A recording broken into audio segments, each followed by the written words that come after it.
Mon téléspectateur, ma téléspectatrice, sois le bienvenu.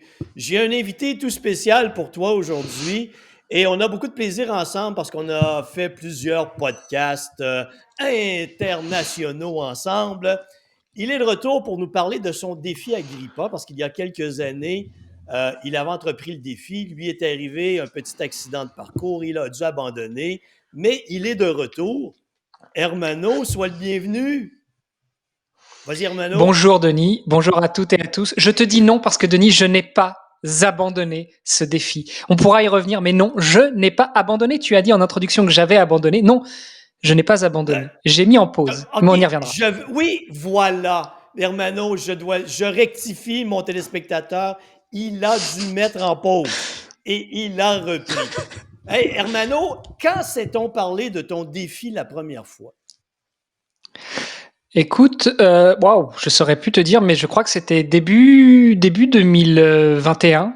Je crois. OK. Écoute, il faudrait regarder sur ton site Ben, quand est-ce que j'avais que la vidéo mêmes avait été idées. publiée, mais début Ouais. 2021 pour moi, puisque en fait ce défi, je l'ai créé, enfin j'ai commencé à le réfléchir, à y penser en revenant de vacances à l'été 2020, après ce Covid que nous avons connu et ce confinement en France. Bon, il y a eu un petit moment pendant l'été où on avait finalement le droit de sortir en restant très loin des gens, et donc voilà, c'est le moment où j'ai commencé à réfléchir à ce défi, et donc j'ai dû t'en parler en septembre-octobre et on a dû enregistrer début 2021.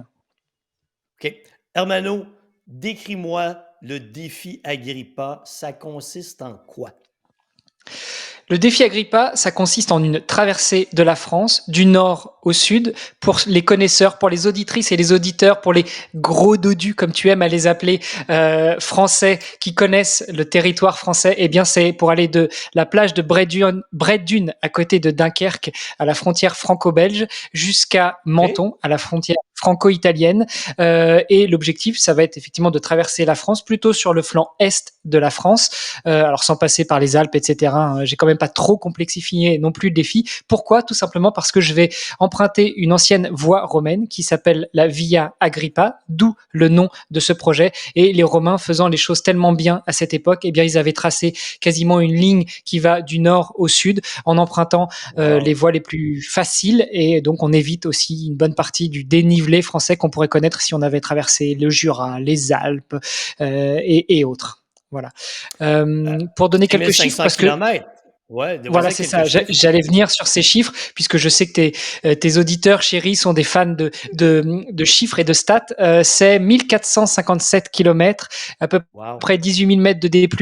On a programmé ça avec Paul, mon entraîneur, que tu connais très bien, qui est, tu l'as Ben dit ouais. toi-même, ton double européen, Mon français, oui. à plusieurs titres. Oui. On a programmé ça sur 30 jours, mais avec 27 jours d'activité. C'est-à-dire, le défi se déroulera du 15 mai au 12 juin. Donc, on est sur 27 jours, pardon, 27 jours, mais avec 3 jours de Ouais. pause qu'on a placés à peu près tous les 8-9 jours, de manière à pouvoir non seulement faire récupérer la machine, puisque je ne suis pas un athlète d'ultra-endurance avec un palmarès long comme le bras ou long comme autre chose. Mais ça, c'est un autre sujet. On ne l'abordera pas sur ton podcast, Denis. On va éviter pour aujourd'hui, Hermano. Donc voilà, l'idée c'est de faire 3 jours de pause, plus ou moins disposés de façon équidistante dans le défi, pour faire récupérer la machine, et puis aussi pour faire récupérer l'entraîneur qui va finalement passer pas mal de temps à me suivre avec le van, et donc ça va être aussi une grosse charge mentale pour lui, et puis tout simplement aussi parce qu'il y a un aspect logistique, il va falloir recharger, et oui, parce que de temps en temps un athlète et un entraîneur, un accompagnateur, ça mange, ça boit, donc il faut quelques bouteilles d'eau, Ouais. il faut un petit peu de nourriture, et donc voilà, ce jour de pause va être mis à contribution aussi pour faire ça. C'est l'alternance course et nage, Hermano, de mémoire, ce que tu vas faire. Effectivement, Denis, c'est cette alternance course et nage.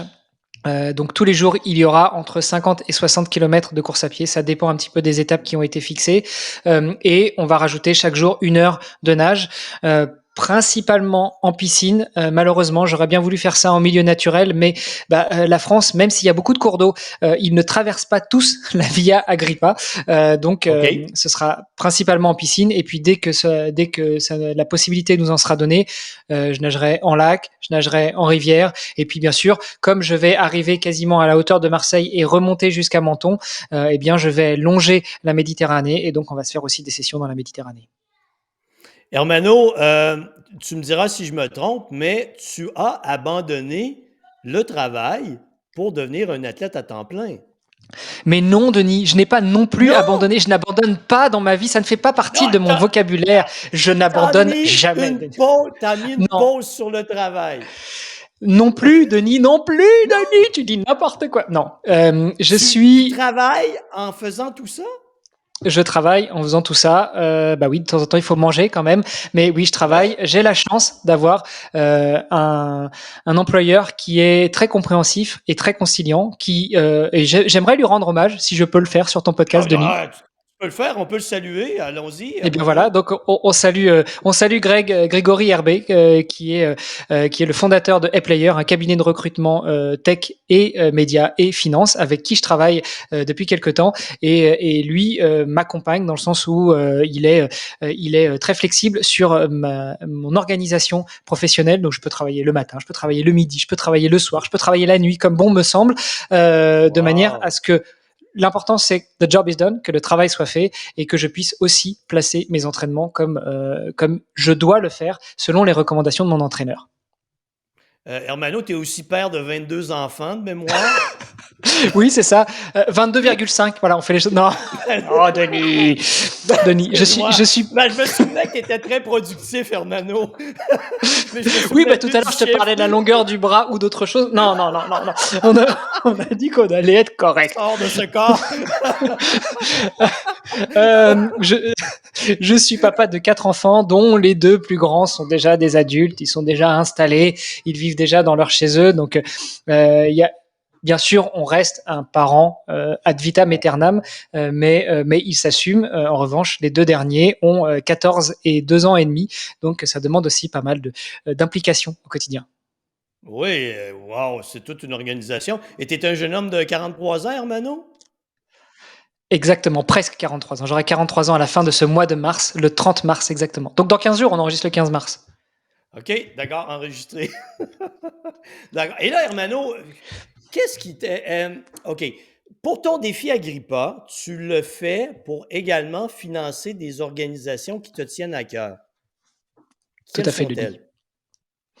sont-elles? Alors, l'idée de ce défi Agrippa, c'est dans un premier temps de me dépasser, d'aller au bout de mes limites, mais c'est aussi de soutenir 2 causes qui me sont chères, à savoir Imagine for Margot, qui est une organisation qui lutte contre le cancer des enfants, et Une bouteille à la mer, qui est une fondation qui éveille les consciences aux désagréments que peut connaître notre environnement.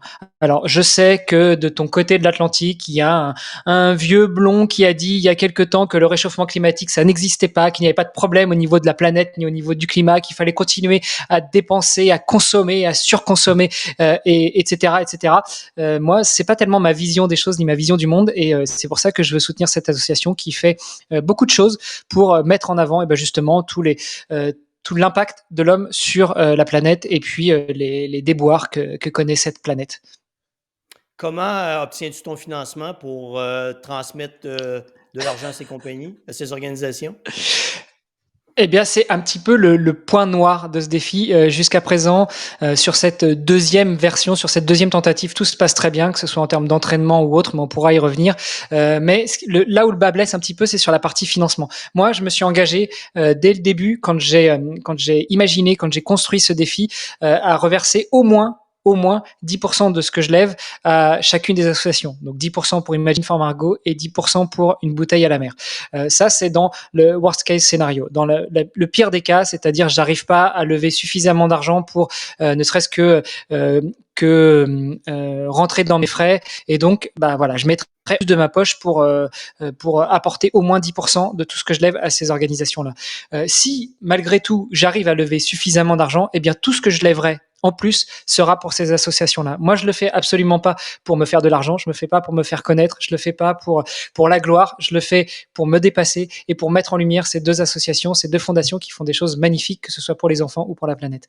Donc, comment je finance ça? Eh ben, écoute, il y a de généreux donateurs particuliers anonymes qui sont touchés par mon défi, par mon action, et qui donc vont sur la plateforme Patreon ou vont sur la plateforme Ko-fi. Le plus simple, c'est agrippa.me agrippa.me, et il y a les petits boutons pour aller donner sur l'une ou l'autre de ces plateformes. OK. Et puis, C'était ma question, Hermano. Si les gens qui nous écoutent sont touchés par ce que tu fais, où doivent-ils se rendre? Sur quelle page doivent-ils se rendre pour faire des dons? eh bien, c'est sur agrippa.me, agri2pa.me. Alors, pour ceux qui sont un petit peu latinophones, donc qui parlent italien ou qui parlent espagnol, ils auront noté le Agrippa. Mais c'est un petit jeu de mots pour dire essayer de m'attraper. Voilà. Donc c'était un jeu de mots sur non seulement le nom de la voie romaine que je vais emprunter, mais aussi ce nom de domaine. Donc agrippa.me. Et puis dessus, vous allez voir. Hermano, tu me diras si j'ai bien en dessous de. C'est tout à fait ça, Denis. C'est tout à fait ça. Donc C'est tout à fait ça. agrippa.me pour faire des dons pour cet Exactement. exceptionnel défi. Voilà. Denis, Oui, je ne sais pas quoi vas-y. dire. Tu es un podcasteur magnifique. Je te laisse me guider, Denis. Absolument, cher Hermano. Restons dans le domaine de la finance, Hermano. Quel objectif aimerais-tu atteindre en termes de financement et où en es-tu? Écoute, pour rentrer dans mes frais, c'est-à-dire pour que à moi ce défi ne me coûte pas grand-chose, j'ai besoin de 5 000 euros. 5 000 euros, ça correspond à l'allocation du van, parce que je le disais tout à Ouais. l'heure, Paul Sardin, qui est mon entraîneur, va conduire le van pour qu'il puisse me ravitailler tous les 10-15 kilomètres, pour que le midi on puisse faire une pause après 25 ou 30 kilomètres et avoir de quoi manger, puisque c'est un van avec une petite cuisine aménagée, et puis à la fin de la journée, bah, tout simplement pouvoir dormir. Et puis les jours où il pleut, il neige, il grêle, il vente, parce que oui, on est en France, hein, même au mois de mai ou même au mois de juin, ça peut arriver, eh bien on a aussi un toit sur la tête. On aurait pu envisager de faire tout ça en mode très route, en mode très aventurier, partir avec une toile de tente sur le dos. Bon, voilà, j'ai une famille, j'ai un boulot. J'avais pas non plus 6 mois Si à tu veux donner à survivre. cette cause-là. Ouais, c'est Voilà. ça. Mais donc là, tes frais initiaux sont de 5 000 euros. C'est ça. Tu as réussi à recueillir combien jusqu'à présent? Pour l'instant, j'ai recueilli 2 000 euros pour OK. avancer sur ce projet-là. Donc voilà, comme je l'ai dit, si je n'arrive pas à lever plus de fonds, eh bien je donnerai au moins 10% de cette somme-là à chacune des associations. Donc sur 2 000, bah, ça fait 200 à Imagine for Margot et 200 à Une bouteille à la mer. Après, mon objectif à moi, il est de leur en donner le plus possible. Donc si on arrivait à lever 10 000 euros, eh ben, ce serait juste exceptionnel. Parce que moi, j'en garderai. Moi, j'utiliserai les 5 000 premiers pour financer ce défi, et puis les 5 000 qui restent, eh ben, ce sera 2 500 pour Imagine for Margot et 2 500 pour Une bouteille à la mer. Voilà. Je suis assez étonné, Hermano, par exemple. De mon côté, il me semble que j'irais botter des culs européens pour les inciter à financer ton projet, parce que c'est très honorable et ton intention n'est pas de faire de l'argent avec, contrairement à bien des gens que moi j'ai vus lancent des projets. Leur idée, c'est de faire de l'argent avec ça, de se payer un voyage extraordinaire et de remettre quelques sous à une organisation quelconque. Dans ton cas, c'est je paie mes frais, je donne le reste de l'argent aux organisations qui m'intéressent.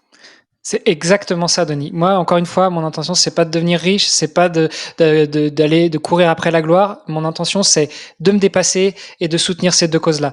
Je ne cache pas que en arrière-plan de ma pensée, et je dis pas trop fort pour pas que mon épouse l'entende, j'aimerais bien que une fois que le défi sera terminé, eh bien peut-être quelqu'un, une organisation reprenne cette idée de tracer à travers la France et puis en fasse une compétition, en fasse, je sais pas, une rencontre annuelle, biannuelle, tous les 5 ans pour lever des fonds pour ces causes-là, par exemple. Ça fait partie de mes rêves, mais en l'état actuel des choses, pour cette première édition que je vais faire moi en off, l'objectif c'est de me dépasser et de lever de l'argent, le maximum d'argent possible pour ces associations-là. Dans le premier essai, Hermano, tu t'es entraîné, t'es arrivé une blessure, il a fallu que tu mettes en pause le projet. Explique-nous tout le volume d'entraînement que tu avais fait, ce qui t'est arrivé et pourquoi tu as dû mettre en pause. Alors, on va revenir à la base. On en parlait tout à l'heure. À quel moment on s'est parlé, plus ou moins? Je te dis, on s'est parlé, je crois, fin 2020 et on a dû enregistrer l'épisode de podcast début 2021. Ouais. Qu'on le retrouvera sur le magnifique site internet de Denis Boucher. D'ailleurs, avant de te Ouais, ben laisser je vais le partir, mettre en conjonction. Ouais, je vais mettre les deux. Je vais mettre le premier, celui-là. Ouais. voilà. Et c'est à ce moment-là que je me suis dit, après les nombreux podcasts que j'avais déjà enregistrés, après le nombre ahurissant de sportives et de sportifs de haut niveau et de professionnels du domaine du sport qui avaient accepté d'échanger avec moi, que ce soit sur des podcasts ou autres, que finalement, pour réussir un projet de cette ampleur-là, le seul moyen d'y arriver, c'est de s'entourer d'une équipe, de s'entourer d'une team. Et donc, j'ai voulu constituer autour de moi une équipe. Tu en faisais partie, Paul Sardin, mon Oui. entraîneur, en faisait partie. Et voilà, on a commencé un petit peu comme ça, en mode route, en mode aventurier. Tu m'as conseillé sur la partie nutrition, et puis de concert avec Paul, tu as revu un petit peu le plan d'entraînement que Paul proposait. C'est vrai qu'on a mis un petit peu de temps au démarrage, à se mettre en route. Je pense que l'état d'esprit de Paul à ce moment-là était de tester un petit peu ma motivation, mon envie et le fait que j'allais réussir à durer sur le temps. C'est vrai que Ouais. en y pensant fin 2020 et avec un départ prévu en mai 2022, ça faisait quand même 18 mois. 18 mois, c'est long dans la préparation d'un objectif sportif. Et donc, on a commencé un peu tard la partie préparation physique, véritablement, entraînement pour le défi. Malgré tout, on avait déjà tous les deux beaucoup travaillé sur la partie nutrition. J'ai rempli au quotidien mon journal alimentaire et tu me faisais des remarques sur il faut manger ci, enfin, tu devrais éviter de manger ceci, cela, telle quantité, etc. Et je te remercie pour tous ces conseils. Et quand on a commencé finalement à sérieusement préparer la partie entraînement physique avec Paul, très certainement que on est monté beaucoup trop vite en charge et du coup, eh bien après 2 mois d'entraînement où on est passé de 90 km par semaine, 90 km de course à pied par semaine à plus de 130 km par semaine, la montée en charge a été trop forte, trop violente et j'en suis arrivé à me blesser. Tout simplement, je dois dire qu'à ce moment-là, j'ai fait l'erreur que pourtant je sais qu'il ne faut pas faire, mais je l'ai quand même faite. Et peut-être que ça va aider aussi tes auditeurs à ne pas reproduire ce genre d'erreur. J'ai reçu plusieurs alertes, plusieurs signaux de la part de mon corps. J'ai commencé à avoir mal aux genoux, j'ai commencé à avoir un petit peu mal au Ouais. dos, j'ai commencé à avoir un sommeil de moins bonne qualité. J'ai commencé, moi qui avais pour ce défi entamé un régime végétalien et puis un régime, enfin, je dirais pas que j'ai entamé un régime. J'ai modifié mon alimentation pour arrêter de manger des protéines Alimentation. animales et pour arrêter de manger du sucre, surtout du sucre transformé à tout va. Je m'autorisais un petit carré de chocolat de temps en temps. Et je commençais à ressentir à nouveau cette envie, ce besoin de manger du sucre. Voilà, j'ai reçu des alertes de la part de mon corps et je les ai pas écoutées. Et puis un jour à l'entraînement, un simple entraînement de 10 km à une faible allure, et ben au bout de 5 km, j'ai senti une douleur très vive au niveau de mon pied. J'arrivais plus à poser le pied par terre. On a fait des examens et on s'est rendu compte que c'était une fracture de fatigue. Et là, le coup près est tombé. On était à 2 mois du départ et le médecin a dit, de toute façon, là, c'est 6 semaines sans entraînement. Vous pouvez rien faire. Vous pouvez marcher un petit peu, mais plus courir, terminé. Voilà. Et donc, C'était vas-y. réglé. C'était Il y réglé. a plus d'Agrippa. Il y avait plus d'Agrippa 2022. Le départ était prévu 8 semaines après. On était à 6 semaines du départ. C'était terminé. De toute façon, enfin, il y avait 6 semaines d'arrêt. C'était inenvisageable. Après, on aurait évidemment pu se dire, c'est pas grave, on va décaler Agrippa au courant de l'été ou à la fin ou au printemps, enfin à l'automne ou à l'hiver. Bon, il s'avère quand même que le projet consiste en une traversée de la France. En France, on a des conditions climatiques qui sont pas forcément idéales à ces moments-là, qui sont en plus relativement aléatoires. S'entraîner de façon relativement intensive pendant tout l'été et prendre le risque d'une canicule et traverser la France pendant une canicule, on s'est dit que c'était peut-être pas une très bonne idée. Et donc effectivement, on a mis le projet en pause Ouais, pour mais une Hermano, il y période. avait. C'est quoi, c'était une bonne idée que tu le fasses parce que il y avait une notion d'analyse de ce qui s'était passé. Il fallait vraiment que tu reviennes pour faire une analyse de tout ce qui s'est produit comme erreur volontaire ou involontaire pour ne pas les répéter. Et à court terme, ça aurait été un risque énorme de reprendre trop rapidement. Tout à fait, mais je suis d'accord avec toi. Et c'est pour ça que finalement, avec Paul, on s'est dit, bon, là, de toute façon, vu l'arrêt obligatoire d'activité physique, c'est pas la peine de partir au casse-pipe. Donc, pour un départ en mai 2022, c'est hors de question. Et puis, on s'est dit, on va se prendre une pause indéterminée. Il m'a dit, réfléchis de ton côté, repense le projet si tu veux, réfléchis à une date, mais sors-toi ça, dans un premier temps, sors-toi tout ça de la tête. Quand tu seras guéri, tu pourras commencer à y repenser, à y réfléchir. On se mettra autour d'une table et on verra ce qu'on fait. Et puis effectivement, ça s'est fait. Armano, je t'interromps parce que ce qui m'intéresse, juste un peu avant, au moment où tu apprends que tu dois mettre en pause ton projet, quel est ton état d'esprit? Mon état d'esprit est, comment dire? Bah déjà, ça faisait presque un mois que j'en parlais tout à l'heure, j'avais des alertes de mon corps qui, en gros, me faisaient comprendre que ça allait pas pouvoir continuer comme ça. Je poussais la machine trop fort, trop vite, trop loin. J'avais pas observé une montée en charge progressive et j'ai pas voulu écouter ces mises en garde de mon corps. Alors ceux qui nous écoutent se disent peut-être mais c'est qui ce malade, il est complètement barré. Mais je pense qu'il y en a quand même une partie qui comprennent. Tu dis souvent qu'il faut parler à ton corps et qu'il faut écouter ton corps, Denis.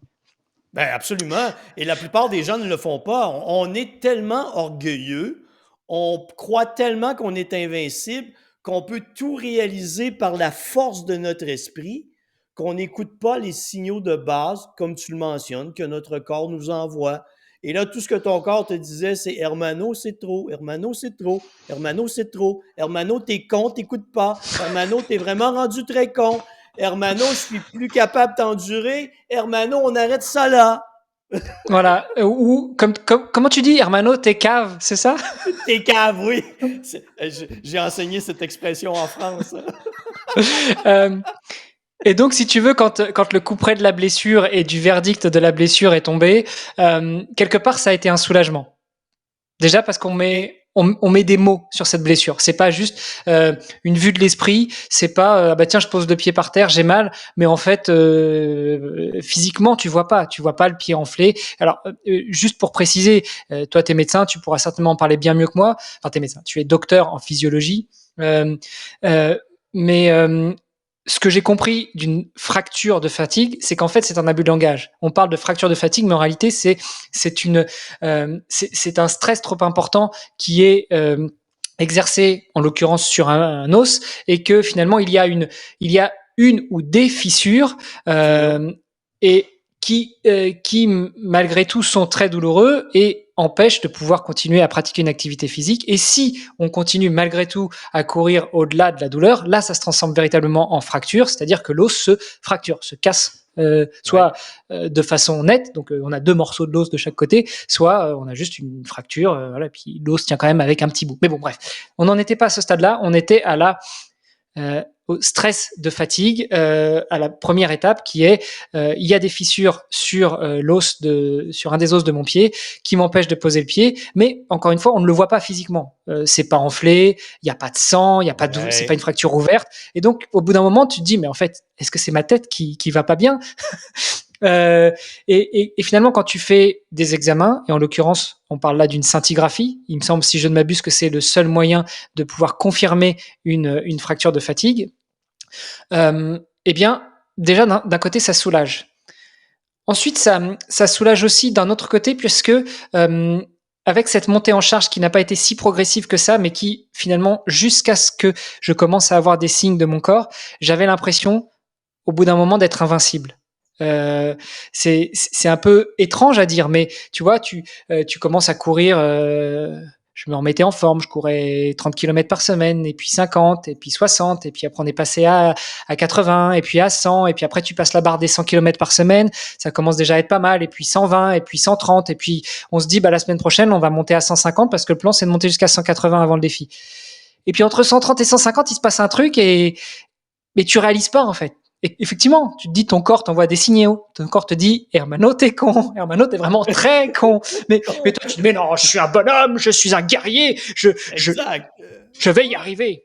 Jusqu'au jour où, bah non, tu y arrives pas. Et donc, ça aussi, c'est un soulagement quelque part. Et puis, évidemment, t'as aussi ce gros coup de moins bien, ce blues du marathonien ou ce blues du sportif blessé, tout simplement, qui est, je m'étais fixé un objectif, je peux pas le réaliser, qu'est-ce que je vais faire? Qu'est-ce que je vais faire maintenant? Voilà. Depuis des mois, ma vie tourne autour de ce défi, entre autres, hein, entre le boulot et la famille, Ouais. autour de l'entraînement. Je peux plus m'entraîner. Je peux même pas aller nager parce qu'en fait, si je vais nager, je sollicite quand même mon pied. Je fais des Ben virages, oui. j'appuie sur le mur. Donc, qu'est-ce que je vais faire? J'exagère, mais tu es presque à te dire qu'est-ce que je vais faire de ma vie maintenant? Ouais. Un état dépressif, Ouais. Bon, quasiment. est-ce que c'est dû aussi à cette décharge d'hormones que tu n'as plus quand tu pratiques plus d'activité physique? Alors ça, tu en parles très souvent et tu en parleras bien mieux que moi, mais quand on fait du sport, quand on pratique une activité physique, on sécrète plusieurs hormones et notamment, Ouais. des hormones du plaisir, qui font que, bah, on se sent dans un état, apaisé, dans un état de plaisir, parfois certains ou certaines arrivent à atteindre un état de flow. Bon voilà, moi Ouais. j'avais l'impression d'atteindre cet état de flow très souvent en allant m'entraîner. Et puis là, bah, t'as plus rien en fait. C'est comme un drogué qui, du jour au lendemain, tu lui retires sa clope, tu lui Exactement. retires sa seringue, un alcoolique, tu lui retires sa bouteille d'alcool. Bah, qu'est-ce qu'on fait? Exactement. C'est la meilleure description que tu peux pas faire. Tu étais en sevrage. Tu C'est étais en ça. sevrage d'exercice. C'est comme ça. Voilà, un sevrage que tu n'as pas choisi en plus, parce que certaines personnes qui décident de se sevrer passent dans cet état de sevrage volontairement. Là, c'est pas volontaire, tu l'as pas choisi, tu t'es blessé, tu peux rien faire d'autre. Est-ce qu'à un moment, tu as vécu ça comme un échec? Non, Denis. Écoute, ça Magnifique. fait Tu sais que non, la ça plupart fait des gens auraient vécu ça comme un échec majeur. Comment écoute, l'as-tu géré? Je veux qu'on mette l'emphase là-dessus, Hermano, parce que c'est très important. La plupart des gens dans la vie, dans n'importe quel aspect de la vie, dès qu'ils rencontrent un événement, une situation qui les font dévier de leur objectif, entrent dans une forme de négativisme absolu où ils ne sont pas capables de se raccrocher au plan pour atteindre leur objectif. Qu'as-tu fait dans ton cas? alors déjà, je dois et je le fais systématiquement, mais je dois véritablement rendre hommage à Paul, Paul Sardin, mon entraîneur. Oui, je cite très souvent son nom, parce que à chaque fois qu'il prend en charge un athlète, et ça fait 15 ans qu'on se connaît, donc ça fait longtemps qu'il m'a pris en charge sur plusieurs sujets, on a toujours gardé une porte ouverte à ce que certains pourraient appeler un échec, une défaillance, une failure, comme on dirait en anglais, Ouais, c'est-à-dire l'impossibilité de continuer la préparation ou le défi ou pendant une compétition.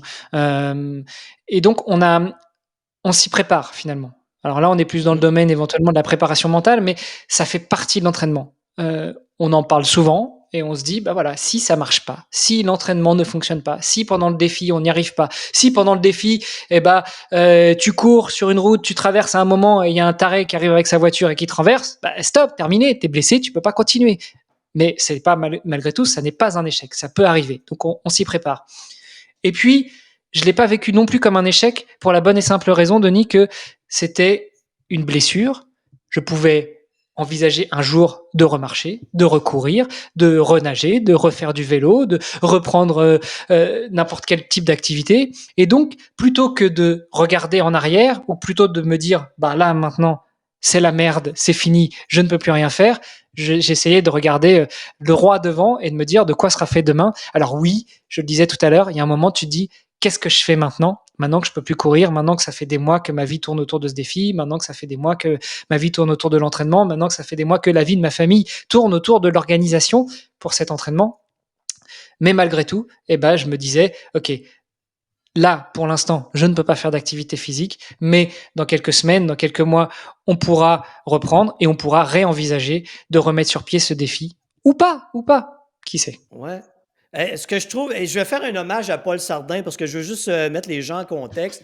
On s'est souvent parlé, toi, Paul et moi. Et comme je le disais souvent, je trouve que Paul est mon clone français, mon clone de l'autre côté de l'Atlantique. Et on est deux vieux, là. On est nés la même année, on a le même âge. Et Paul a une vision à long terme de l'entraînement. Et c'est ce que tu m'as décrit. C'est que l'échec ne fait pas partie du processus que, puisque tu as une vision à long terme. Dans Mhm. son processus d'entraînement, il peut arriver une erreur, il peut arriver une blessure, on va corriger ça, mais on va se donner le temps de faire et de réaliser le défi correctement. Et c'est très rare que les entraîneurs ont cette vision parce que la plupart, c'est on va faire les choses le plus rapidement possible, dans le plus court laps de temps possible, et peu importe ce qui arrive à l'athlète, on va le pousser au-delà de ses limites. Mais c'est pas la mentalité de Paul. Non seulement c'est pas la mentalité de Paul, il a effectivement une vision très long terme, mais en plus de ça, et je l'ai dit, ça fait longtemps qu'on se connaît, je pense qu'on peut le dire, on est de très proches amis, et je me dis que peut-être ça joue aussi dans la relation qu'on peut avoir, dans le fait que lui me comprenne et que moi je le comprenne, et qu'on arrive à construire ce projet ensemble et que lui arrive à m'accompagner. Mais et j'insiste encore une fois là-dessus, ce n'est pas sa mentalité. Il encadre d'autres athlètes, il a encadré d'autres athlètes, il était entraîneur dans des clubs de triathlon au Luxembourg, il avait toujours une vision long terme. Son objectif, c'est pas de faire monter en compétences, en puissance, en performance des athlètes pour les amener, je sais pas, à des championnats nationaux, à des championnats internationaux, à des Jeux olympiques, au détriment de l'état de santé de l'athlète. Alors, De la personne. quelqu'un qui est talentueux, et là je regarde, enfin je pourrais regarder mon fils, mais il est à quelques centaines de kilomètres de moi, mais mon premier fils est véritablement talentueux. Je dis pas ça parce que c'est mon fils, mais réellement, il a un physique de coureur, il est très talentueux, il a fait du sport dans sa jeunesse, il avait vraiment un don pour ça. Malgré tout, le talent sans travail, pour moi, ça ne donne rien. Et voilà, il était talentueux, mais il n'a pas voulu travailler ces points-là. Mais n'importe quel athlète un minimum talentueux, si tu le fais travailler vite, dur et sur un laps de temps très court, comme tu l'as dit, oui, tu peux peut-être l'amener aux Jeux Olympiques. Mais combien de Jeux Olympiques il va faire? Combien on connaît d'athlètes qui ont duré dans le temps, qui ont fait 2, 3, 4 éditions des Jeux Olympiques? Et c'est pas qu'une question d'âge. Quand on dit un athlète à 30 ans, il est bon pour la retraite, il y en a certains, mais c'est Ouais. souvent ceux qui se sont mal entraînés ou qui ont été mal C'est encadrés. c'est ceux Moi, qu'on a littéralement détruits, là.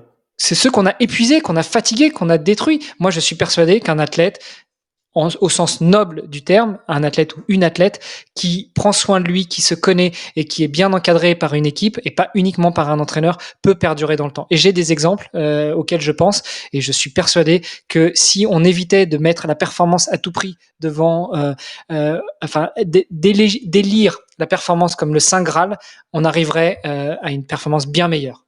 Ouais. Ben, tu vois, C'est un peu Hermano, ouais, on a lié malheureusement dans le domaine du sport la performance avec la notion d'épuisement et de dépassement personnel où on croit encore que l'athlète qui va atteindre des niveaux ultimes est celui qui va tout faire au détriment de son corps.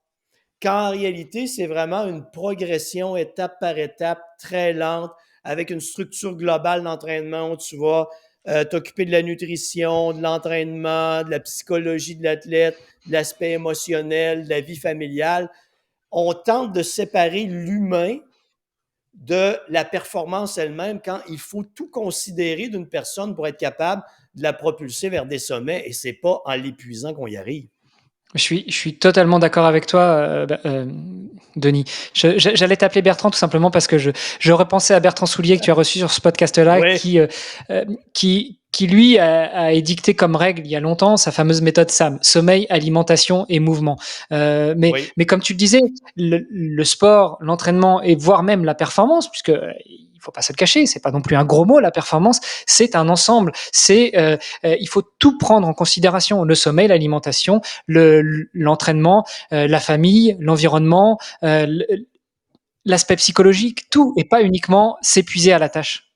Un aspect que tu as mentionné, Hermano, sur lequel je vais mettre un mot et que je te dirais, selon moi, 99% des athlètes oublient et des entraîneurs, c'est la gestion des réserves énergétiques. Dans ta première préparation pour le défi Agrippa, tu as tellement augmenté le volume rapidement que tu as épuisé tes réserves énergétiques. Tu ne les as pas gérées, tu les as épuisées. Ça t'a amené une fracture de stress et à l'interruption de ton projet. Mhm. Tandis que là, ce que je comprends et de ce que j'ai vu de ton programme d'entraînement dont on s'est parlé hier, toi et moi, avec Paul, il y a vraiment une progression nettement plus efficace et tu es à un mois de ton défi? Un Deux mois et mois. demi? Deux Deux mois. mois? Et tu n'es pas dans la même situation à ce moment-ci que tu l'étais à la première préparation. Non, on n'est pas du tout dans la même situation. La première raison, c'est, et je le disais tout à l'heure, pour la première tentative, on a finalement commencé l'entraînement un peu tard. On a commencé en novembre 2021 pour un départ en mai 2022, mais en novembre, quand je dis on a commencé, c'est qu'on a commencé de zéro. On a commencé à faire des sorties. On était sur 50 km par semaine et on est monté très vite en charge. C'est-à-dire de novembre, c'était un petit peu une remise en forme. Décembre, on avait déjà commencé à monter vite. Et puis janvier, février, on était déjà arrivé à plus de 130 km par semaine. Et c'était un petit peu aussi une tentative. Avec Paul, on s'est dit, ça peut casser comme ça peut passer. Est-ce qu'on prend le risque? Parce que là, on est trop short, véritablement, en termes d'entraînement. On a testé, et on a vu que c'était pas passé. Là, sur cette deuxième tentative, on a commencé à en parler début août. Donc tout le mois d'août, je me suis remis en forme. J'ai couru à la sensation, sans aucun plan, à l'envie. J'allais courir de temps en temps 5 km, de temps en temps 25 km. De temps en temps, j'allais retrouver des copains. Et puis, je me faisais une séance où là, bouge tes oreilles, Denis. J'épuisais mes réserves énergétiques simplement pour jouer. J'allais jouer à courir vite avec les copains sans regarder dans quelles conditions. Mais c'était sur 5 ou 10 ou 15 kilomètres. Et en étant conscient de ce que je faisais. C'est-à-dire, j'allais pas courir vite pour courir vite et recommencer l'après-midi ou recommencer le lendemain et complètement me vider de toutes mes réserves énergétiques. J'essayais de faire ça malgré tout en conscience. Donc ça, c'était sur le mois d'août. Et puis après, à partir de septembre, octobre, novembre, décembre, là, on a commencé à monter beaucoup plus progressivement en charge. On a aussi commencé à faire autre chose, c'était s'entourer avec une équipe, et tu l'as dit tout à l'heure, qui est, entre guillemets, pluridisciplinaire. Et là, si tes auditeurs vont sur le site agrippa.me, ils peuvent regarder dans le menu, il y a un lien vers la team, et là, vous verrez que les gens qui ont décidé de croire dans ce projet et de m'accompagner. Et d'ailleurs, je leur rends hommage parce que c'est des gens qui le font gracieusement aussi. Ils prennent de leur temps. Ce sont des experts dans leur domaine et ils prennent de leur temps. La liste est longue, en fait. Il y a un préparateur mental, Marc Muezza. Il y a une spécialiste du sommeil, Lucille Maffre. Il y a un spécialiste qui travaille à l'INSEP, donc l'Institut national du sport et de la performance en France, qui m'accompagne sur la partie statistique. Il y a un spécialiste de la respiration, Marc Plata. Il y a une personne qui m'aide un petit peu aussi à penser à la ligne éditoriale pour communiquer sur les réseaux, etc. Et puis évidemment, il y a Paul Sardin, l'entraîneur. Donc voilà, là on a vraiment monté une équipe, chacun dans son domaine un petit peu de compétences, et qui me donne son input sur comment est-ce qu'on va pouvoir aller au bout de ce défi en ayant le temps de préparer les choses correctement et d'adapter le corps à cette demande. Hermano, il y a une chose que tu fais actuellement quand tu me décris l'équipe qui est alentour de toi, c'est que tu te comportes comme un expert. Un expert est quelqu'un qui va inclure dans son apprentissage des détails que les autres ne veulent pas aborder. Tu me parles de respiration, tu me parles de tous les spécialistes, le sommeil, cet ensemble d'éléments que la majorité des athlètes vont oublier ou omettre, mais toi, tu les as intégrés et c'est cet ensemble de détails qui vont te permettre de te propulser, d'atteindre ton défi. Ce que tu n'avais pas la première fois, tu n'avais pas cette équipe-là au complet. J'avais pas cette équipe-là au complet. On avait commencé avec toi, avec Paul, à créer cette équipe, mais encore une fois, j'ai certainement péché par orgueil à vouloir y aller plus vite que prévu, et puis à me dire que finalement, avec 2 ou 3 experts spécialistes, ça passerait. Mais non, finalement. 2 ou 3 spécialistes, aussi bons et compétents soient-ils, je pense que c'est peut-être un petit peu trop léger, mais aussi pour échanger sur différents points de vue. Il n'est pas rare qu'on se fasse des calls à plusieurs, et puis chacun donne un petit peu son avis sur tel ou tel sujet. Et c'est vraiment très fort en enseignement. Tu vas peut-être me poser la question, pourquoi est-ce que j'ai voulu aller jusqu'à créer cette team autour de moi finalement? J'en ai parlé tout à l'heure et tu t'en as parlé en introduction. On a déjà fait des podcasts ensemble. Moi, je produis des podcasts depuis 2014. J'ai déjà pu échanger avec, je ne saurais même pas dénombrer, mais peut-être une centaine, peut-être 200 de sportifs, de spécialistes dans leur domaine. Et je l'ai dit, tous te partage le fait que pour réussir un objectif, pour atteindre un objectif, pour réussir une performance, il faut savoir s'entourer. Même Ouais. le plus grand sportif de tous les temps, à un moment, a besoin d'être cadré, d'être coaché par un entraîneur, par un nutritionniste, par un spécialiste du sommeil. Parce que finalement, je pense que le meilleur moyen de pouvoir avancer, c'est d'être challengé sur ses propres croyances. Oui, exactement. Et une chose qui est importante, moi, c'est ce que j'appelle, c'est le principe d'éliminer les possibilités de résistance. Puisque tu as une équipe alentour de toi, ça élimine tous les détails auxquels tu dois penser par toi-même Ah, mais ça. et les risques de te tromper. C'est qu'on prend l'athlète, tu as une équipe alentour qui le place dans une bulle et on va dire Hermano fait ceci, Hermano fait cela, Hermano corrige ceci, Hermano, tu es dans la bonne voie. Et tu n'as pas à penser, tu n'as pas à réfléchir, tu n'as pas à douter, tu as juste à suivre. Mhm. Ça doit changer beaucoup. Ah, ça change énormément, mais j'en ai déjà parlé, notamment dans mes podcasts où on me posait la question, où j'échangeais avec des sportives et des sportifs sur ce sujet-là. En fait, comme tu le dis, le fait d'être accompagné sur tous ces sujets-là, ne serait-ce que même sur la partie entraînement, ça t'enlève une énorme charge mentale. On te dit, écoute, je te suggère de faire ça. Je pense que si tu fais ça, tu vas y arriver. Je pense que si tu fais ça, c'est bénéfique parce que ça aussi, je demande souvent pourquoi. J'aime comprendre pourquoi. En fait, ça te libère une charge mentale énorme. Tu n'as pas besoin de penser à l'entraînement. Tu regardes ton agenda, tu regardes ton fichier Excel, tu regardes ton Nolio si tu utilises Nolio ou toute autre plateforme de suivi des entraînements. Si possible quelques temps avant, sinon au moment même où tu vas partir faire ton entraînement, ah bah voilà, aujourd'hui j'ai 35 bornes à faire, le ravito il est prêt, les vêtements ils sont prêts, allez hop, c'est parti. T'as pas besoin de te prendre la tête, te poser des questions, et c'est pareil pour tous les sujets finalement, que ce soit l'entraînement, que ce soit le sommeil, que ce soit l'alimentation, que ce soit la respiration. Jusqu'à il y a peu, tu sais, pour moi la respiration c'était inné, hein, tu nais, tu respires, et puis voilà. Mais en Ouais. fait c'est beaucoup plus complexe que ça la respiration. Oui, effectivement.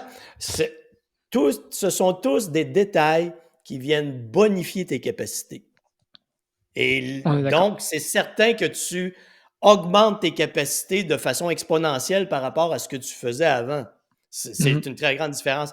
Il y a une chose que tu m'as écrite il y a peut-être la semaine dernière. Tu m'as dit, hey Denis, tu me corrigeras là, si ce ne sont pas les termes exacts.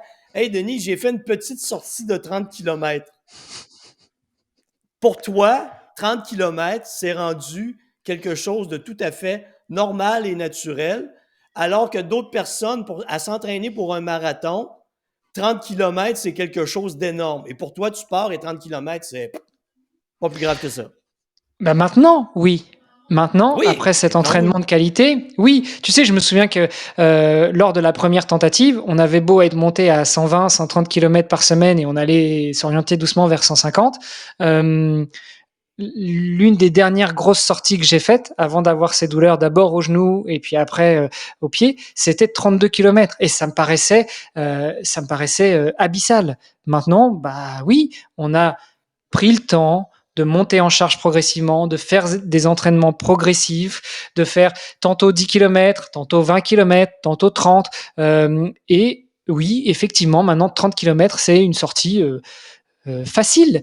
Alors, ça reste 30 km. Il faut Oui. s'habiller correctement, il faut se ravitailler correctement, il faut s'hydrater correctement, il faut faire attention au changement de conditions climatiques parce que quand on part pour 30 km, attention, hein, moi quand je pars pour 30 km, je cours pas à 20 km heure comme Eliud Kipchoge. Hein, donc pour moi, 30 km, c'est minimum 3 heures, 3 heures et demie de sortie. Et donc quand on part à 10 heures du matin, eh ben, il peut faire beau à 10 heures, mais à 11 heures, il peut se mettre à pleuvoir comme vache qui pisse et à midi, tomber de la grêle. Donc, il faut aussi prévoir ça dans son matériel.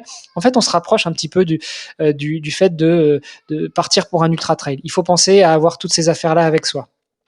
Mais je veux dire, une fois Hermano, qu'effectivement, je t'interromps encore une fois. Excuse-moi, mais c'est important pour moi.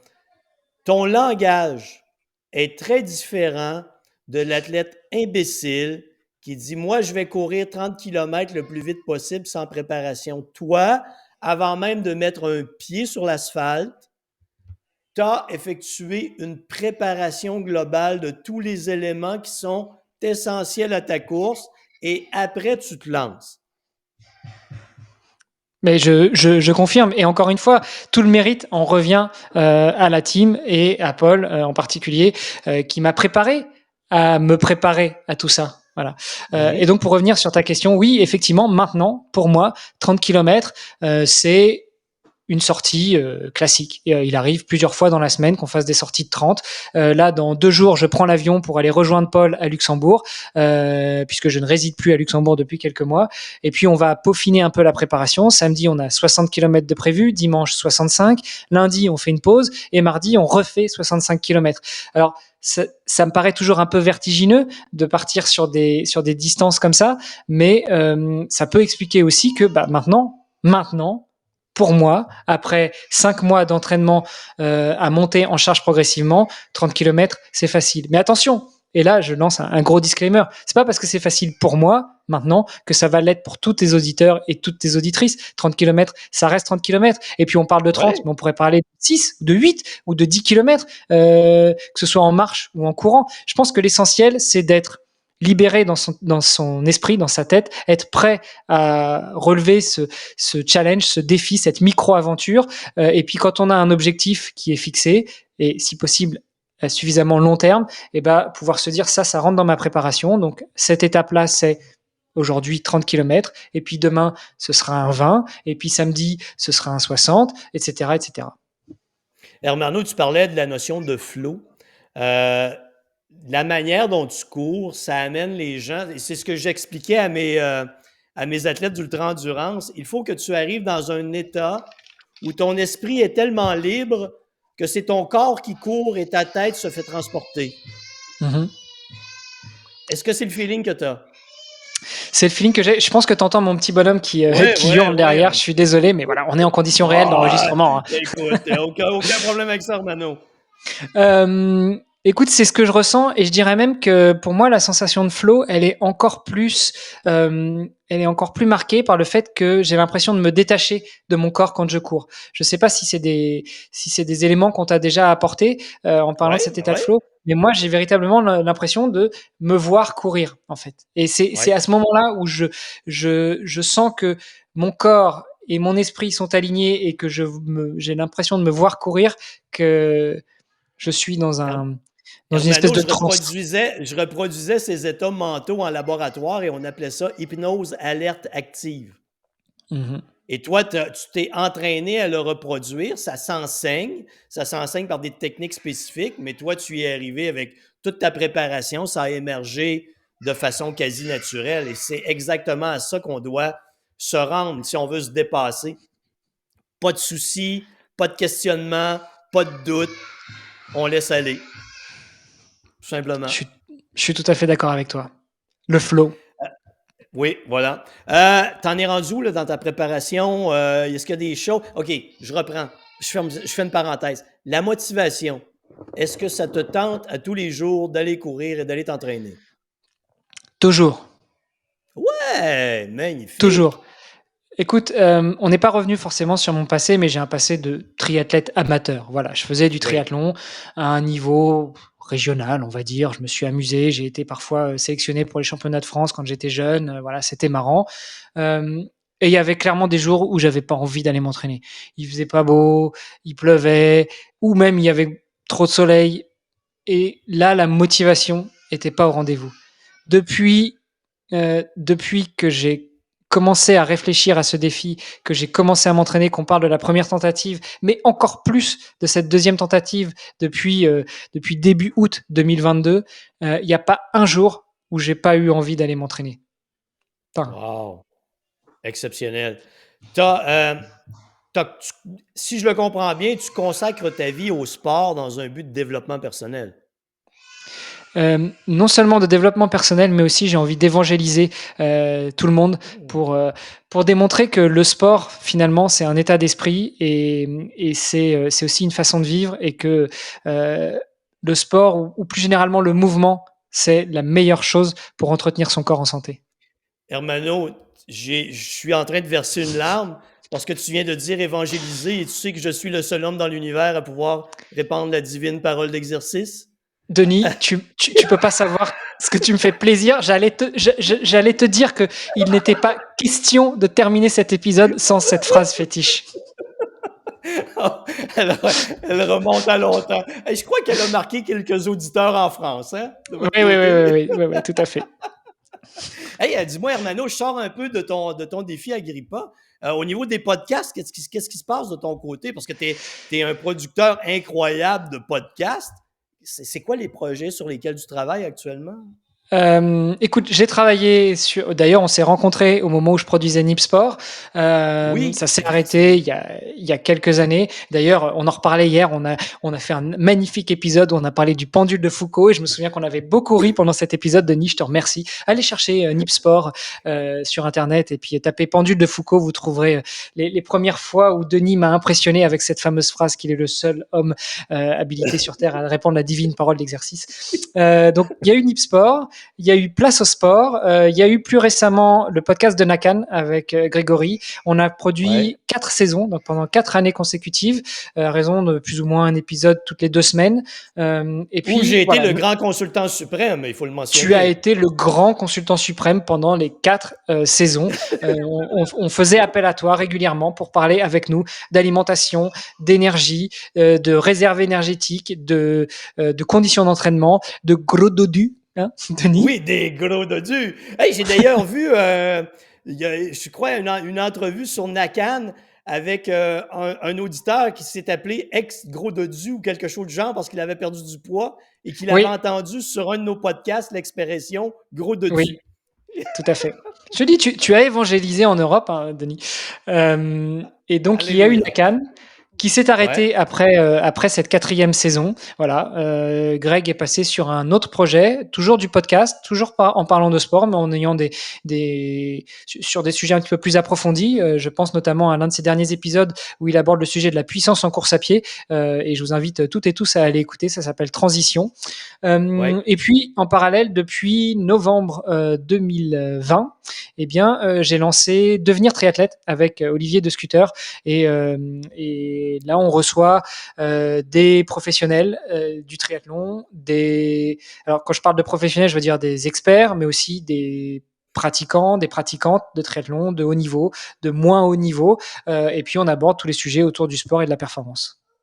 OK. Olivier de Scooter, à qui j'ai déjà parlé, qui a une entreprise De textile, rappelle-moi. qui a une Oui, entreprise de textile de vêtements triathlon sport. qui s'appelle Ohana.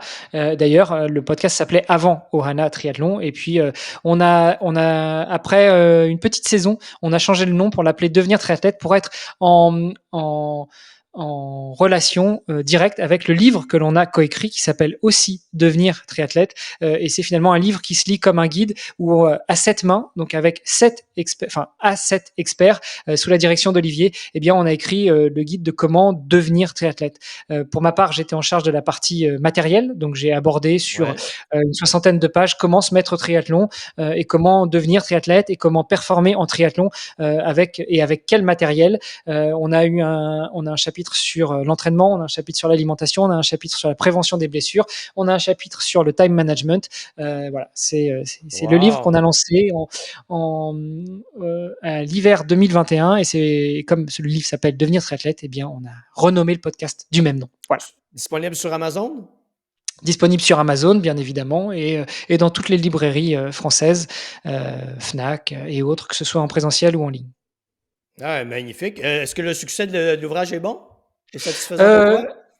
Écoute, le succès est pour l'instant modestement au rendez-vous et j'en suis désolé parce qu'on a vraiment mis tout notre cœur et toute notre âme à écrire ce livre. Et puis pour revenir sur le sujet des finances, on l'a pas fait pour se faire de l'argent, hein. Il faut savoir que quand on écrit un livre, tu pourras en parler aussi, mais nous, pour être en totale transparence, on touche moins de 15% de droits d'auteur qu'on divise à 7. Donc voilà, c'est pas Ah, vous ne avec l'avez publié à compte d'auteur, mes méchants garçons?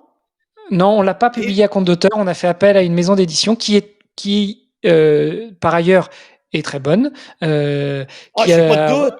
qui a J'ai pas repris de en doute. main toute la partie illustration, distribution et autres, mais voilà, ça a un Et je coût. suis triste, Hermano, que tu m'aies pas appelé pour que je t'explique comment on publie à compte d'auteur et comment on fait plus d'argent que si on donne nos livres à des maisons d'édition. Eh bien, Fais écoute, plus Denis, jamais ça, Hermano. Plus jamais. je ne ferai peut-être plus jamais ça, mais c'est bien la preuve qu'on n'a pas fait ça pour l'argent, tu vois. Ah, ça, je suis tellement d'accord avec toi. Je suis tellement d'accord. Quand tu remets un livre, une maison d'édition, aussi bonne soit-elle, aussi extraordinaire soit-elle, c'est pas l'auteur qui fait le plus d'argent, c'est toujours lui qui en fait le moins. C'est l'épais, l'imbécile qui a tout mis son cœur, qui a tout écrit et qui fait le moins d'argent. Bravo les auteurs. Merci Denis. Bon, Bon, et puis juste pour Excuse-moi, finir Hermano, rapidement. excuse-moi. Non, mais je t'en prie, je t'en prie. Et puis juste pour finir rapidement sur les podcasts, voilà, à côté de Ouais, ça, j'ai produit pour des marques et des organisations d'autres podcasts, notamment Vélotaf, qui est un podcast qui parle de Vélotaf. Alors, je sais pas si vous connaissez ce terme non? au Canada, Première fois que je mais l'entends pour moi. alors le Vélotaf, c'est finalement le fait d'utiliser son vélo au quotidien pour aller au travail. Voilà. Ça remplace la Ah, voiture, les transports en commun et autres.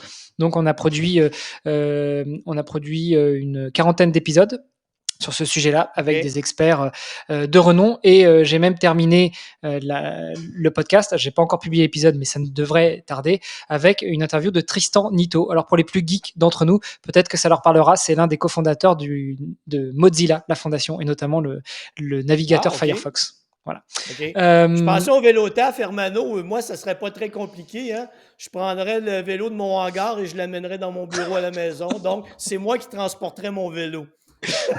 Écoute, c'est une façon aussi de voir le vélo taf. Hein. Tu réduis ton impact carbone, Denis. Ah, je pourrais dépenser au moins 4 ou 5 calories. Et puis un autre podcast qui s'appelle Le Concentré Vélo, et là aussi, donc c'est sur le vélo, et j'ai eu la chance d'échanger avec des professionnels du vélo, avec des gens, des collectivités locales et territoriales en France, et l'objectif c'est de donner le maximum de clés aux élus locaux et aux citoyens pour aller vers leurs élus locaux pour pouvoir implémenter au maximum le Wow. vélo dans leur territoire. Hey, dis-moi, Hermano, je pense aussi que tu formes des gens à créer des podcasts. Est-ce que je me Je trompe? forme, c'est un bien grand mot. En tout cas, je donne le maximum de conseils aux gens pour produire leur podcast. Moi, je crois énormément aux médias podcasts. Je suis persuadé que alors même si ça explose ces 2, 3 dernières années, et notamment pendant la période du Covid, les gens ont découvert ce qu'était le podcast et s'y sont mis à écouter massivement. Mais moi, je crois énormément à ça. Ça crée beaucoup de proximité entre les gens, et donc beaucoup plus d'authenticité entre le producteur et l'auditeur des podcasts. Et puis, ça permet aussi parfois plus d'échanges de qualité, puisque souvent les producteurs sont quand même plus accessibles que certains journalistes. Ce n'est pas forcément du journalisme, le podcast. Moi, la preuve en est, hein, je produis des podcasts, mais je ne suis pas journaliste. Mais j'aime ça. Et puis l'autre avantage, c'est que le podcast, c'est un média froid. Quand vous écoutez les informations, le journal télévisé, et ben, Ouais. c'est à un moment T, et puis c'est terminé. Le podcast, ça s'écoute maintenant, demain, hier. Ça s'écoute. On peut, dans une semaine, réécouter un épisode de podcast qui a des années. Et d'ailleurs, je vous encourage à aller écouter le premier épisode de podcast qu'on a enregistré avec Denis. Je vous le dis, Nip Sport, vous tapez Pendule de Foucault, puis vous allez écouter ce magnifique épisode qui date de 2014-2015, Denis. Hein, ça fait déjà quelques années. Hein. Ah, ça fait quelques années, effectivement, oui. Ouais, ouais, ouais, ouais. Hey, mais tu me parles, Hermano, et ce que j'aime du podcast, parce que j'en fais également beaucoup, c'est qu'on est libre de s'exprimer comme on le souhaite. Les gens qui n'aiment pas ça peuvent aller se faire foutre, et les gens qui aiment ça peuvent nous écouter. C'est un J'aurais dit monde ça autrement. extraordinaire. Ceux qui n'aiment pas ça peuvent passer leur chemin et aller écouter un confrère, plutôt que de Oui, dire qu'ils oui, peuvent. oui. Ah, quel méchant moi-même je suis, Hermano. Ah, j'ai pas l'habitude de dire des gros mots en plus, hein, alors je vais me Non, non, corriger. non, non, jamais, jamais, Denis, jamais.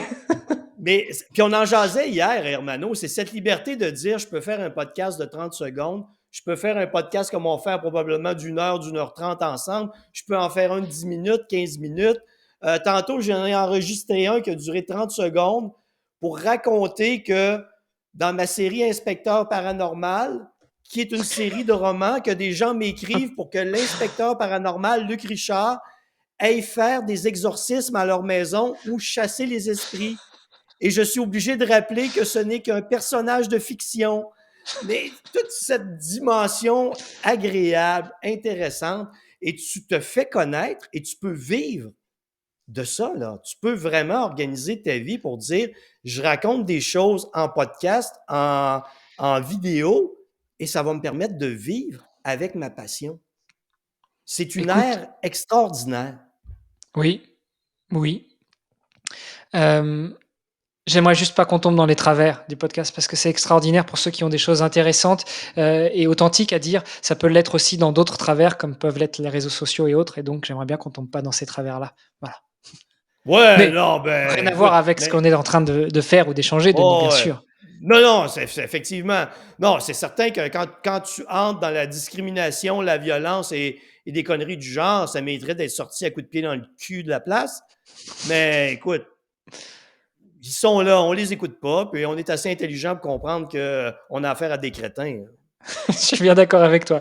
Puisque, bon, il faut le dire, l'univers du podcast est quand même un univers où il n'y a pas de modération. Donc, chacun est libre un petit peu de dire ce qu'il veut. Mais bon, voilà. Ouais, et je pense pas qu'il en a affaire, qu'il faille placer, mettre, imposer de la modération. Il y Non, a des non. crétins, s'il y a des crétins dangereux, écoute, écrivez à la police ou je sais pas trop, là, mais pour le reste, les gens ont le droit de dire ce qu'ils pensent, dire ce qu'ils veulent, tant que ça, selon moi, ça reste respectueux. Remarque que dans mon cas, des fois, je m'écoute, je suis pas certain. J'ai des doutes. Tu sais, gros dodu, ou des fois, ça passe pas toujours bien, mais bref, en tout cas. J'étais en train de me dire, il y a bien des crétins qui s'empiffrent de cochonneries à longueur de journée et après qui se demandent pourquoi ils n'arrivent pas à maigrir. Mais écoute, ça arrive. Est-ce que je t'ai parlé de ma planète des dodus, Hermano? Oui, Denis, je t'écoute régulièrement, tu sais. Tu m'écoutes, Je... ouais, c'est bien. Non, non, mais c'est parce que là, je suis en train de créer le monde de la planète des dodus parce qu'en 2035, 50% de la planète va être en surplus de poids ou obèse, alors que je raconte les nouvelles de 2035. Qu'est-ce qui va se passer? C'est assez dramatique, c'est triste, là. Écoute, on est en 2023, on est encore obligé de rappeler aux gens, je suis obligé de parler avec des hermanos qui veulent évangéliser le monde pour leur rappeler que faire de l'exercice, c'est important. Non, mais t'es où, mon quotient? T'as oublié ton quotient intellectuel à quelle place? Hein? Écoute, non, mais c'est important de faire l'exercice. 2023, là, on a besoin de te le dire. Non, mais pense-y, Hermano, comment notre travail est ridicule. Moi, je suis un fervent défenseur de la théorie du colibri, Denis. Oh, Chacun explique-moi la fait... théorie du colibri. Tu ne connais pas la théorie du colibri? Ben non! Éduque-moi, Écoute, c'est Hermano, s'il vous plaît. c'est l'histoire du petit colibri. Il y a un feu dans une forêt et le petit colibri va chercher de l'eau dans une flaque d'eau et va cracher cette petite goutte d'eau sur le feu. Et il répète ce mouvement inlassablement jusqu'à ce qu'il y ait un autre animal de la forêt qui le voit faire ça et qui lui dit: mais écoute, petit colibri, pourquoi est-ce que tu fais ça? Tu t'épuises pour rien, c'est pas toi qui va éteindre le feu. Et le petit colibri lui répond: écoute, moi au moins, je saurais que j'aurais fait ma part et si on s'y met tous en même temps, on pourra éteindre le feu. Voilà. C'est la théorie du colibri, je suis un fervent défenseur de ça. Si on se met tous à évangéliser, à dire à rappeler que l'exercice physique est bon pour la santé, peut-être qu'un jour tout le monde se mettra à faire un peu d'exercice physique. Et on le rappelle, c'est pas traverser la France comme j'ai l'intention de le faire. Hein. Faire Non, 10 non. minutes, 15 minutes, 30 minutes de marche par jour, c'est de l'exercice physique et ça vous permet de vous maintenir en santé. Toi, Hermano, je vois que tu es un philosophe. Toi, tu expliques ça avec la théorie du colibri. Moi, c'est changer le monde un gros à la fois. C'est un peu plus carré, là, mais c'est quand même ça pareil. Hein? Tu sais, on est dans la théorie du colibri. Tout à fait, Denis, tout à fait. Hermano, on a des vieux Hermano, hein? Revenons à Agrippa, Hermano. Qu'est-ce qui s'en vient dans les prochaines semaines? Écoute, dans les prochaines semaines, comme je l'ai dit déjà à très court terme, cette fin de semaine, je rejoins Paul au Luxembourg. On va continuer à monter en charge, mais de manière assez rapprochée. Je l'ai dit, samedi 60 km, dimanche 65, lundi pause, mardi 65. Ça, c'est pour les grosses étapes qu'on va franchir. En gros, on va un petit peu répéter le défi Agrippa, puisque le défi Agrippa, ce sera 50 à 60 km par jour. Donc là, voilà, on est 60-65. On sera un petit peu sur la répétition du défi. Quand je dis répétition, c'est pas uniquement d'enchaîner les kilomètres, c'est se mettre dans l'état d'esprit. Le matin, on se réveille, un petit peu de réveil musculaire, on va manger, on va faire le petit tour aux toilettes et ça permet aussi de régler certaines choses comme combien de temps il faut attendre en moyenne quand l'alimentation est bonne, quand le repos est bon, quand psychologiquement ça va pour aller aux toilettes. Parce que je mets au défi chacune et chacun de tes auditeurs et auditrices d'aller courir 50 bornes sans avoir été aux toilettes avant. Franchement, bon courage. Non! Je le conseille pas à personne. Voilà. Et donc voilà, on va être en mode répétition du défi avec ces différentes étapes qu'on va pouvoir travailler. On va pouvoir travailler aussi sur le ravitaillement.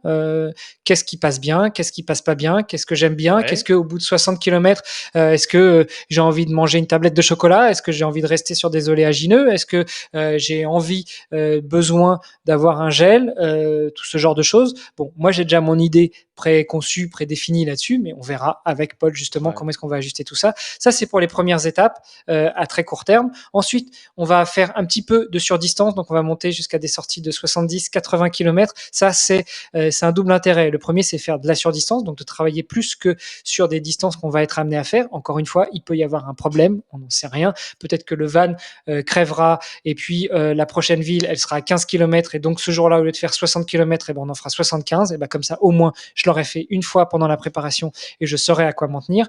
Mais aussi à habituer mon corps sur des distances comme ça, puisque pendant le défi Agrippa, bah, ça va être de la répétition. Tous les jours, on va courir 50, 60 km pendant 27 jours, alors même s'il y aura 3 jours de pause, mais voilà. Et puis après, on va commencer tout doucement à décharger, puisqu'on va arriver doucement sur la fin du mois d'avril. Et les 2 dernières semaines de mai, ça va être des semaines d'ajustement, des variables d'ajustement. Si je me sens un peu light en termes d'entraînement, eh ben, on pourra continuer l'entraînement. Si au contraire, je me sens très bien en termes d'entraînement, on va pouvoir baisser un petit peu le rythme pour faire du jus, pour faire, c'est un peu du taping, c'est un peu, comment on dit en français, c'est voilà, je ne trouve plus le mot en français. Bref, shipping. les auditeurs, voilà, taping. Et ben après, le 11 mai, je fête officiellement les 14 ans de mon troisième Oh, enfant. OK. Et puis le 12, je prends l'avion, je vais aux côtés de Paul et puis on finit de régler tout ça. Le 14, on est sur place et le 15, on prend officiellement le départ sur la plage de Brédune vers le sud de la France.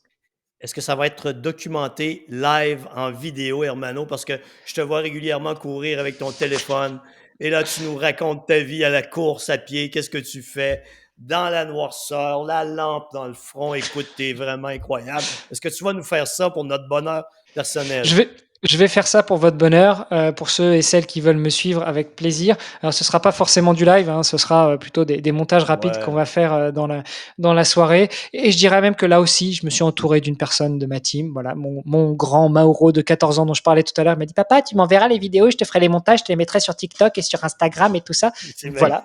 J'ai trouvé un membre de ma team pour pouvoir faire ça. Donc on va s'efforcer de faire ça au quotidien. Euh, J'avais dans l'idée de faire appel à une société de production pour faire un documentaire sur ce défi. Là encore, l'idée c'est pas de faire la gloire, c'est pas de trouver la gloire, c'est pas de faire de l'argent. C'était au contraire de documenter ce défi et puis de mettre en Ben avant les oui. deux causes que je soutiens. Bon, Hey, Hermano, est-ce que je malheureusement, peux t'interrompre? bien sûr. Si tu fais un documentaire, ne fais pas que parler de ton défi. Parle de ta mentalité, parle de tout ce que tu as fait parce que ton défi va être la concrétisation de toute ta structure de pensée, toute ton organisation mentale, toute l'équipe qui a été alentour de toi. Et je pense que ça devrait être la partie la plus importante parce que c'est ça qui va changer les gens. C'est ça qui va amener les gens à mieux comprendre ce que doit être l'entraînement, comment on doit s'organiser pour réaliser des exploits. Je te remercie du conseil. C'est effectivement comme ça que je l'imaginais. Après, il y a une question de coût. Voilà, un documentaire, quand c'est fait par des professionnels, il faut compter 1 000 € de la minute. Si tu veux faire un documentaire de 30 minutes, bah voilà, tu vois le coût. Et je disais tout à l'heure, je suis pour l'instant limité avec la partie financière. Et donc, à moins que je ne trouve un mécène, soit qui soit professionnel du domaine et qui accepte de le faire gracieusement, soit qui accepte de le financer, pour l'instant, la partie documentaire va être un peu laissée de côté. Hey, ton documentaire, je rentre dans d'autres sujets qui risquent d'intéresser nos auditeurs, mais ton documentaire a quel but, Hermano? Le but, c'est encore une fois d'évangéliser sur plusieurs sujets. Le premier, c'est si moi je suis capable de le faire, si moi je suis capable de dépasser mes limites et d'arriver à atteindre mon objectif, alors n'importe qui peut le faire. Je ne suis pas sportif de haut niveau, je ne suis pas professionnel du sport, je suis juste un amoureux du sport. Et puis un jour, je me suis réveillé, je me suis dit, je vais faire un truc de dingue. Et voilà, j'ai couru une dizaine de marathons avant, mais je ne suis pas un surhomme. Si j'y arrive, n'importe qui peut le faire. Où veux-tu le distribuer? Ça, c'est la première chose. Ensuite, je l'ai dit, je veux mettre en avant les 2 causes qui me sont chères, Imagine for Margot et Une bouteille à la mer et puis, et ben, encore une fois, évangéliser sur le fait que, il faut faire de l'activité physique et sportive. Voilà. Puis je te donne Où un est-ce que conseil, Hermano. Denis, Hermano, ne paie pas une firme pour te produire ça. Ne dépense pas une foutue, excuse l'expression québécoise, ne dépense pas une foutue sacrement de scène là-dessus. Tu fais un montage, une production et tu exploites les réseaux sociaux au maximum pour promouvoir ton documentaire. Et si tu veux des conseils gratuits, ça va me faire plaisir de t'en fournir. Mais s'il vous plaît, ne dépense pas une foutue scène. Les gens n'écoutent plus les documentaires de la même manière qu'avant. Ton documentaire doit être structuré, non pas nécessairement juste dans un long documentaire, mais dans une série de multiples petits documentaires que tu vas répandre partout dans l'univers. Et ça, tu n'as pas besoin de mettre 1 000 € la minute. Comme tu n'as pas besoin, quand tu produis un livre, d'un foutu éditeur, Hermano. Est-ce que j'ai merci de l'air Denis. assez, est-ce que j'ai de l'air assez enragé, Hermano, pour que tu Oui comprennes? Denis, je Merci, comprends bien, Hermano. je comprends bien. Je Vas-tu reviendrai vers accepter toi mon... pour avoir le maximum de conseils. Absolument. Absolument, Hermano. Et tu sais que tu peux tout faire produire pour toi-même. Ton gars de 14 ans peut faire mieux qu'une maison d'édition, qu'une maison de Oui, production, Hermano. oui, peut-être, peut-être. On va Peut-être, voir. peut-être. On en reparlera, Hermano, on en reparlera. Mais s'il vous plaît, dépense pas une scène pour ça. Non, Fais-moi non, non, plaisir. non, non, mais de toute façon, tu vois, je te l'ai dit, je suis arrivé à la conclusion que, il faudra certainement faire un trait sur ce documentaire. Mais prendre tous les rushs de tous les petits messages, de toutes les petites vidéos que j'enregistre et notamment tout ce suivi au quotidien que j'essaye de faire, pendant mon Bon, entraînement Hermano, pour Hermano, parler Hermano, d'entraînement, c'est arrête, génial. arrête de tes limites. Moi, j'ai suivi, là, je me vante, là. Excusez-moi, là, tous ceux qui nous écoutent, là. J'ai suivi de nombreuses formations sur la production de vidéos et de documentaires par des professionnels. Je vais te fournir tous mes conseils, tout ce que j'ai appris gratuitement et avec plaisir. N'impose aucune limite à ton documentaire. Toutes les petites crottes de vidéos que tu vas saisir ici et là vont servir à quelque chose d'extraordinaire. Il faut qu'on en reparle, Hermano. On en reparlera, Denis. Ce sera l'occasion de faire un autre enregistrement de podcast pour faire la promotion de ce documentaire, Denis. Hey, tu sais qu'Hermano, on devrait se reprendre plus souvent. Hein? Je suis ton homme, Là, Denis. magnifique. Excellent. Hermano, c'est sûr que je te réinvite. C'était vraiment un plaisir. En terminant, je voudrais rappeler Agrippa. Attends-moi là, je veux juste que les gens le voient comme il faut.